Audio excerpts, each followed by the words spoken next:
سەرباری لێدوانی بەردەوامی لێپرسراوانی داری کەرکووک کە باس لە جێگیربوونی ڕەوشی خزمەتگوزاریەکان دەکەن لە کەرکووک، شارەکە بە ڕەوشێکی خزمەتگوزاری زۆر خراپدا تێپەڕ دەبێت.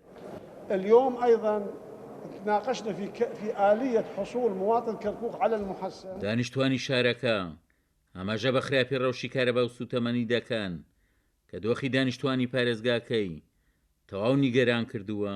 فەرمەوە حاڵەکەمانە کارەبا هەر نییە، مانگی ئەمپێری 15,000 مالیە سەرن، ئەمپێری 15,000 سەرن کاگەری خزمەتگوزاریی لە کامەکە بزگا ئەوە حاڵ بازیخانەکانمانە.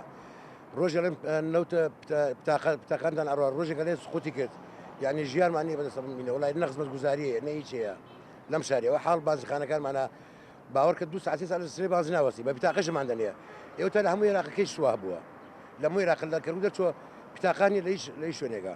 ئێساش خەڵک بۆ بنزین ئەتوانم بڵێم 48 ساعت 72 ساعت خەڵک سرەی بنزین نەگرێت.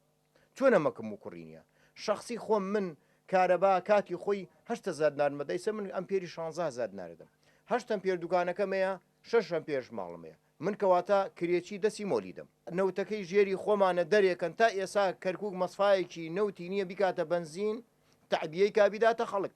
فەرمووە تا من 34 زەلام بەتەمەن دانیشتونە پێشوە جەنابتان بێن لەم بابەتە قسەمانەکە نەوەکو کامیرەکەتان بێ قسە بکەین حقیقەت وەزعی خۆمان باسەکەین. بەڕاستی سەحێک کابرایەکە تەکسیەکیە ناتوانێت بنزینەکە پڕکاکاکە. پەرلەمانتاریکی عێراقیش هۆکاری سارەسەر نەکردنی کێشە خزمەتگوزاریەکانی کەرکووک بۆ بێ پلانی ئیداری کەرکووک دەگەڕێنێتەوە. ئیداری کەرکووک هیچ پلانێکی نییە بۆ دابینکردنی کارەبا و خزمەتگوزاری بۆ کەرکووک. بۆ نمونە ئێستا وەرگرتنی بنزین لە هەموو عێراق بەبێ بیتاقە و بەبێ کێشە بنزین وەرگێکە کەرکووک شارێکی نەوتیە تاکو ئێستا بۆ خۆ دەبینی ڕۆژانە کێشەیەک لەسەر سوتەمەنی و بنزین و نەوت دابینکردن لە کەرکووکە ئەگوزارێ. بۆ نمونە بەهای مولدەکان مانگانە لە زیادبوونا کەچی دەریشە چێڵ ئێمە گاز تەمینەکەین بۆ مولدەکان و هەوڵە دێنکەوە نرخی ئەمپێر کەمکەنە بەڵام تاکو ئێستا ئەو کێشانە لە کەرکووکا و خۆی ئەگوزارێ و سینەکەیش بۆ ئەوە ئەگەڕێتەوە کەەوە ئەم ئیدارێت تاکو ئیستا نەیتوانی وەکو پێویست پلان دابنە بۆ چارەسەرکردنی کێشەکان و پرۆژەکان تا ئێستا پرۆژەکان نیوەی هەوت پرۆژە کراوە بە نیوەچلی جێماوە متابعی نیە پرۆژەکان بە شێوەیەکی خراپ جێبەجێ ئەکرێت لە بەرەوەمە داواکاری لەلایەنەکان لایەن ڕقابە.